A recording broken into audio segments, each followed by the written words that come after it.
Good morning, Barbie. Cheers. Always good to see you. Good morning. Good to see you. Yeah. We've gotten great response from the first couple of sessions that we've been doing on Coffee with Coaches, and the strategies you've been sharing, the stories that you've been sharing with us are proving to be really beneficial for the audience. I mean, I'm getting DMs all over the place and getting emails, questions. And today I'm really excited because, I mean, my favorite topic in the world and my mission is to become the best leader I can be. So our topic is leadership. We're going to dive in pretty quickly in your book, which is amazing, Cross-Court Reflections. I recommend everybody go out and pick up a copy on Amazon. You share a story of how you met Craig Tiley. Craig Tiley used to coach at the University of Illinois. Now he runs one of the 4 Grand Slam tennis championships in the world. A very dynamic guy. I don't know Craig too well. I think you know him way better than I do. I wanted to pass the mantle on to you, and maybe you can open up with sharing that story, and we can segue into leadership. Sure. When I met Craig, he was brand new. He didn't get the head job at Illinois until pretty much after the fall season ended. He had been on staff as an assistant, like a volunteer maybe, on the women's side. And he was named head coach, and he called me in the fall. And he said, look, we had scheduled them for a February match on a Saturday, and they had, they were hiring a new coach. Their program wasn't in a good place. They were probably around last in the Big Ten. And I had actually scheduled a match for an evening, and we were going to play Northwestern at 11 that morning on a Saturday and play them afterwards.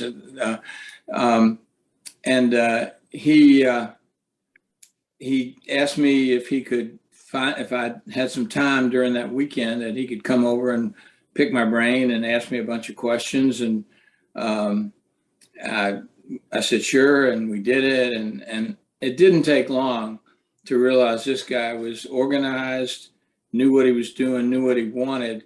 And I think a lot of people thought Illinois had made a mistake by not going out to get an established head coach. But I believe, the record speaks for itself. And pretty soon they were number 1 in the country and won the national indoors and then the NCAAs.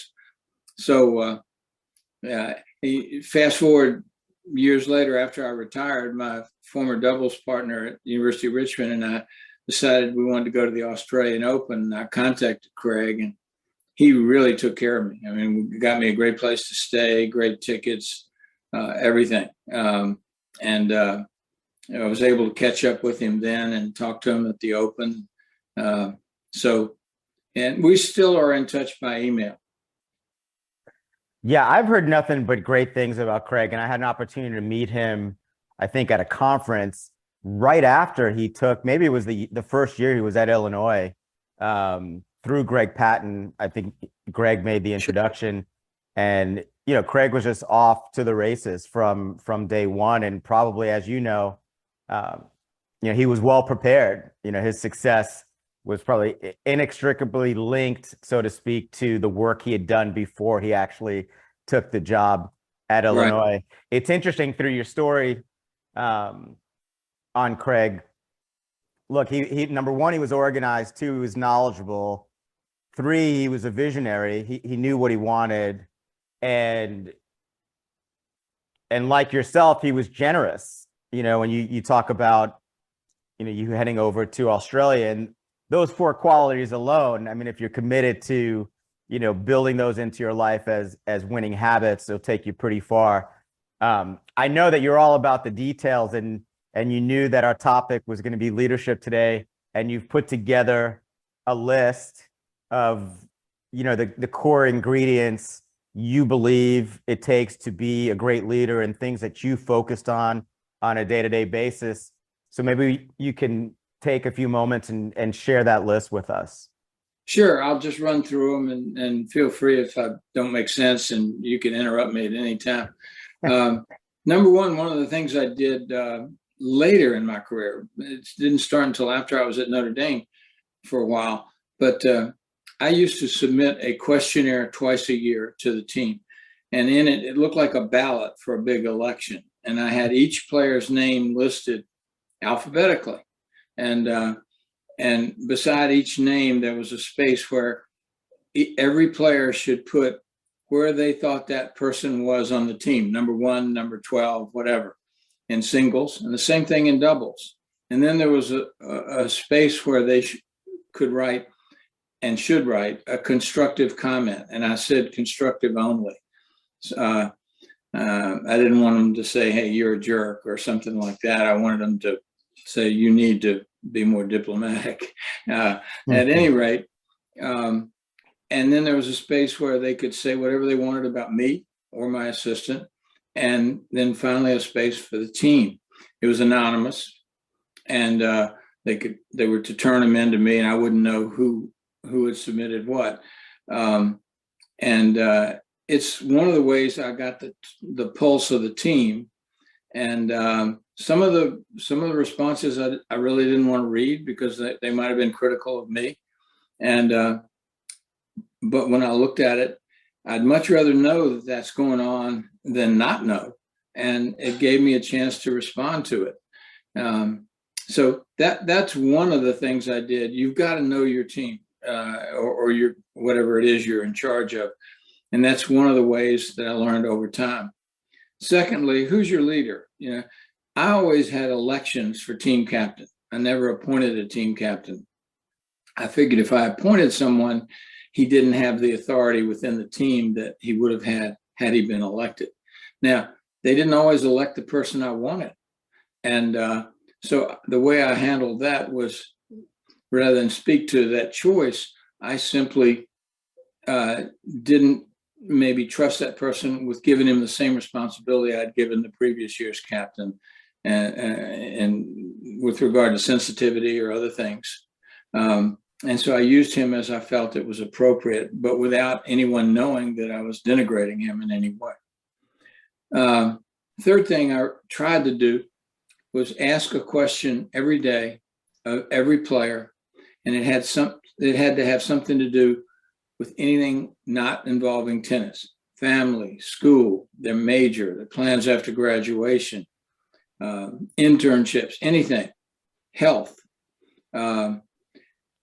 And that is important because you have to be interested in people, not just as pieces of a puzzle you're trying to put together.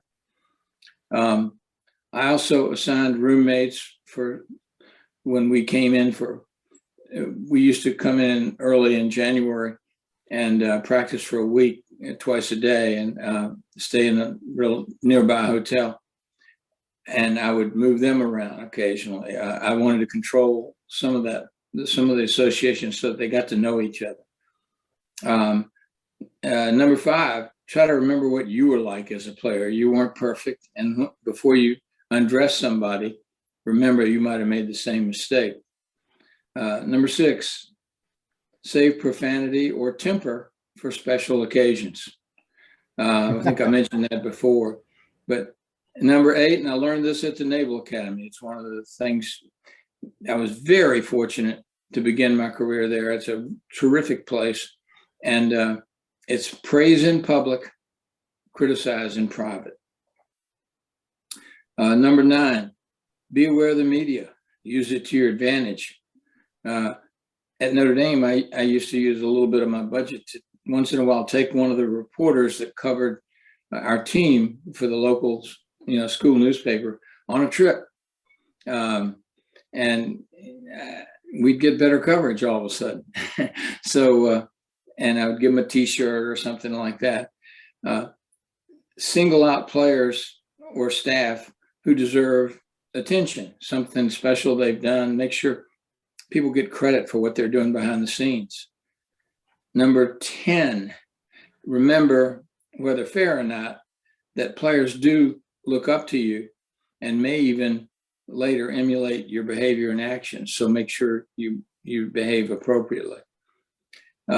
11, don't say anything to your players that you don't want repeated. 12, own up to your mistakes. You're not always right. We're all wrong sometimes. And it really helps if you do own up when you've made a mistake and you want to correct it. 13, treat all players fairly, but not equally. Now, in football practice, I'm sure the third string quarterback doesn't get the same number of reps as the first string. And that's important because he's not going to be playing as much. And so, we all say we'd like to treat everyone equally, but it's got to be fairly because the team comes first. 14, listen to criticism. You be open to criticism. You don't have to like it and you don't have to digest it and use it. It may not be fair. It may not be correct, but listen to it. 15, follow up on your promises. And that shows that you're paying attention. If you promise the team we're going to do this or that, or a player, make sure you own up to it. 16, don't criticize the people that you work for, your superiors, in front of the team. You don't want them criticizing you in front of their friends. They're going to emulate what you do. The most important one to me is to be the coach you always wanted to play for. And we all have thoughts of what we'd like in our coach and try to be that person. 18, use your assistants. They need to feel that you value them. The team needs to know that you trust them. A good example of this, on and around our 30th wedding anniversary, my wife and I decided to go. We went to Europe for the better part of a week during our fall break. The ITA All-American fell during the fall break. Ryan Satchery was our number one player and selected. I sent Mike Morgan to go with him. He was my assistant. And guess what? Ryan got to the finals and lost 7-5 in the third to James Blake. And she scooted up to number 2 in the college rankings. I'm not sure he would have done that if I'd taken him. And so I think that, that's important, that the team has to know that you trust your assistant and then they will trust him. So there are just some things I threw out there pretty quickly, and fire away if you have any questions about them. Absolutely. Well, first I want to congratulate you because you mentioned your 30th wedding anniversary, and prior to hitting the record button today, you shared that yesterday you and your wife shared your 54th wedding anniversary. So kudos to you and Patricia. That's amazing. Thank you. And, just it speaks to who you are and the life that you continue to build that we admire so much. If I were to add a number 19 to your list, it would be don't be delusional. And I'll tell you why. Because you mentioned Ryan Satchery, who's currently the head men's tennis coach at Notre Dame. And during his recruiting process, he came to visit William and Mary, where I happened to be the assistant coach there. And man, I pulled out all the stops. I had lunch. You guys lit up the scoreboard for him. He told me about it. I had lunch with him and his family, and I thought we had a real shot. I thought we could recruit Ryan Satchery away from the University of Notre Dame. And I believed it in every fiber of my being, and then of course, come to learn, I was being a little bit delusional. That's not, that rarely happens. But, the very first point that you mentioned here in terms of knowing your team, as a leader or as leaders, we need to be very aware and conscious of our blind spots, because I think what you're really talking about here is knowing what you don't know. Can you Right. speak to that just a little bit more as to the dangers that are out there for coaches that aren't willing, to go that extra mile to learn and to understand what's out there that can really bite them at the end? Sure. You could have a position on something or be doing something in practice that's really detrimental, and you might in your heart of hearts believe you're doing the right thing, but it's not good for your team. And if none of them will come and tell you, you're not going to ever find out about it. And that's why I had the questionnaire. I wanted to open that door, and they knew the questionnaire was anonymous and they could say whatever they wanted. So I do believe that's as important as anything. Knowing what you don't know, and none of us really want to go there too often. But I clearly wanted to know those things, and unfortunately found out a lot more than I wanted to find out. Why is it so important to praise in public and criticize in private? I think it's hard enough to take criticism, but when you're taking it in front of other people, it's embarrassing. And when it's in private, you may not agree with it, but it's not embarrassing. And it's one of the real principles of leadership at the Naval Academy. I learned it often. And matter of fact, I had one of our players say something to me regarding that he said, well, we're in leadership class yesterday and they said this, and this is what you did in practice. And so, excuse me, it's there that I first heard that concept, and I think it's important. So if you could define leadership in one brief, concise sentence, how would you define it? The ability to get others to do what you want them to do. And why do you think that's such a challenge? For people that are in leadership positions, they may not be true, good, or extraordinary leaders. But why do you think that's such a challenge?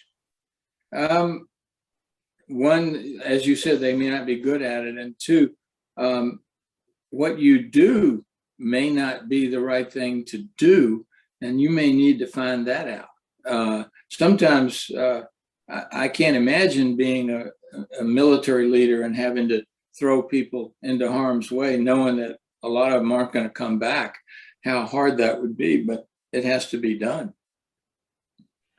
What are some common leadership misconceptions out there? I guess one is that you have to be liked for everything you do, because that's not true. And I've been around people that I respected greatly, but may not have liked or wanted to spend time around. But I learned a lot from. I'd say that would be one. Another would be that you have to be an expert and you have to be right all the time, because you're not going to be right all the time, and you may not be an expert, but you can still lead. I'd say those two stick in my mind. Yeah, your thoughts on having to be liked. It's interesting. I read a book by Rick Pitino a long time ago.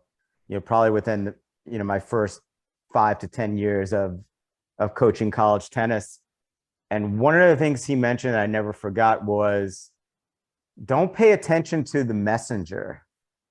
Be fanatical about the message, the lesson. Like, don't look so much at the messenger. Try to see what you can get out of what they're saying. It may or may not work for you, but don't get distracted by the hero, so to speak. Right. See what you can learn. And it's just so true. I mean, you see it in the world today. I mean, we live in a very politically divided country. There's so much dissension, so many different points of view. It's, all over social media. at the end of the day, I believe leadership is about just getting to the core of the truth, the essentials of an issue. And you're not going to agree with everybody. What are your thoughts on that? Yeah, there was an NFL coach, and I can't remember who it was, who said, as soon as you start listening to the fans, understand that pretty soon you'll be sitting with them. Yeah.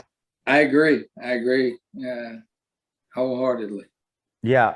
So as we enter sort of the, I like to say the fifth set of our dialogue, I mean, you laid out some great points, 18 in all. If you could take your top 3 strategies and present a game plan for those of us who are always looking to elevate our level of leadership and make a greater impact on the people that we work with, and do it in a fun way, where it's enjoyable and it's sustainable, what would those 3 keys be that we can take away?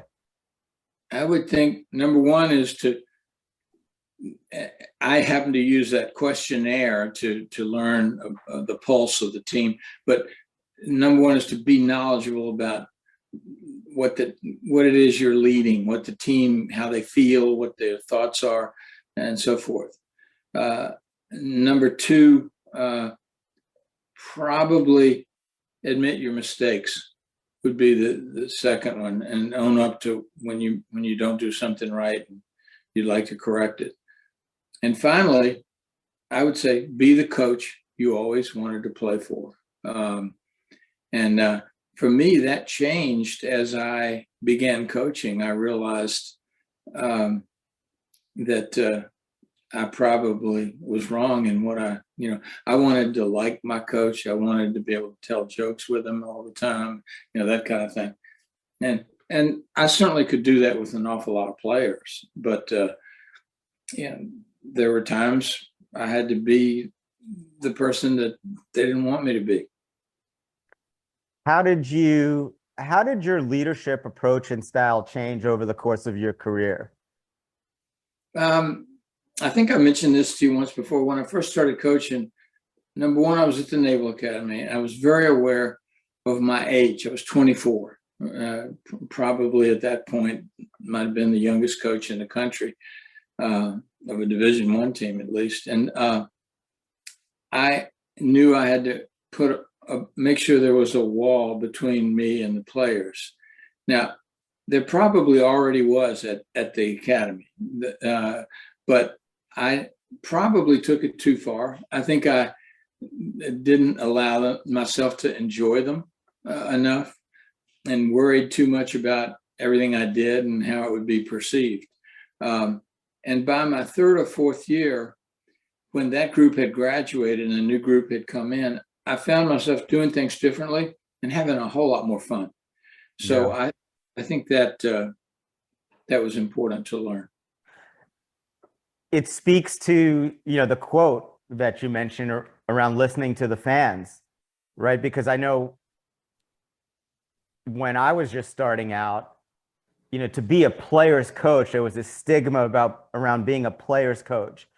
And, if you look at some of the most successful coaches today, like Pete Carroll, for example, guys who have figured out a way to really bring a true tough love approach to their work, knowing when to be a little bit more of a disciplinarian and knowing when to flex that caring muscle, and ask those questions and to be, for lack of a better word, which, most coaches probably don't want to hear it, but more vulnerable, right? Mm-hmm.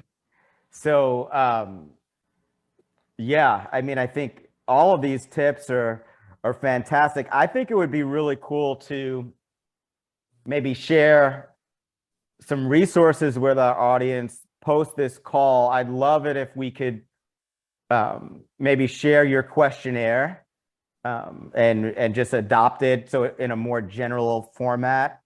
Certainly. If you're open to doing that. And it'd be neat to hear who are some of the leaders that you would recommend for today's coach, executive, business person to look toward as positive role models? And what books would you recommend, out there that can really teach some great lessons in leadership? I've read an awful lot of books, and I'm trying to come up with one off the top of my head, but I can't. As far as people in our field, clearly Dick Gould was the man. There were a lot of good coaches, and there were plenty who were tough and demanding, and plenty who were friendly and nice. But I think Dick, better than anyone I've seen, really kind of encapsulated all the qualities. I've seen him be friendly, and I've seen him be tough, and he also wasn't afraid to speak up. In the several times he came to our convention in the middle of a business meeting, he'd raise his hand and say, I don't agree with that, and here's why.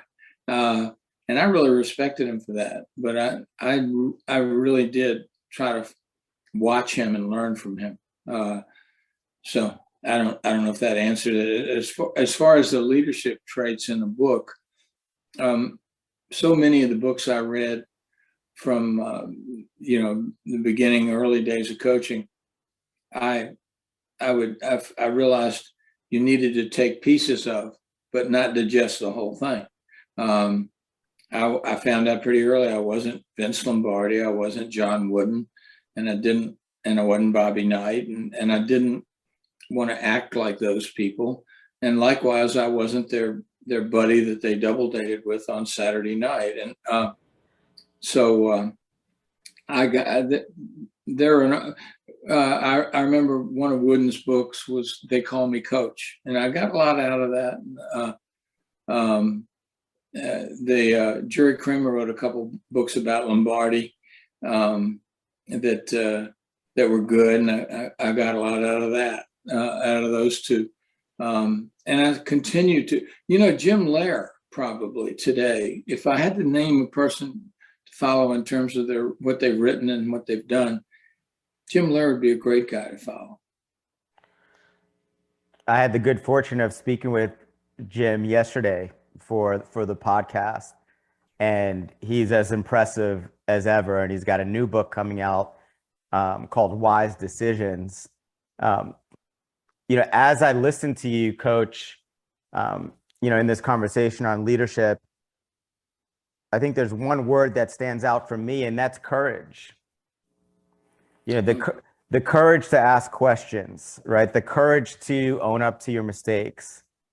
The courage to learn what your blind spots are and be willing to do the work to overcome those blind spots.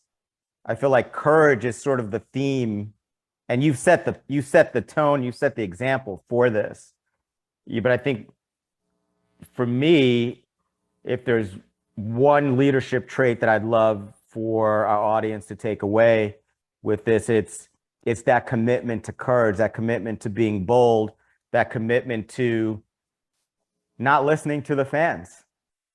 Right. You've got to figure out who you are, what you stand for.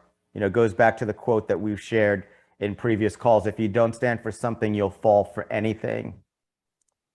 Do you have any closing thoughts on the courage of leadership that you can?